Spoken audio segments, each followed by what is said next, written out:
My dear visitors, you can see the Gautam Buddha's sculpture and also his students five.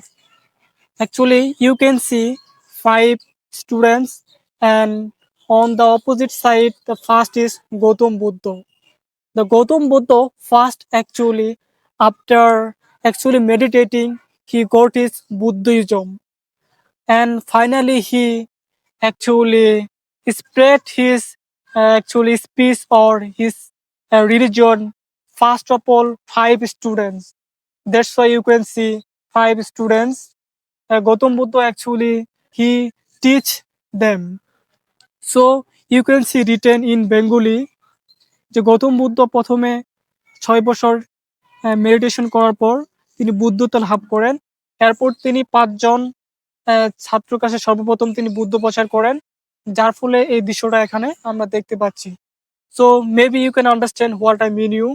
So this is so interesting place inside the New Shalban Bihar or New Temple.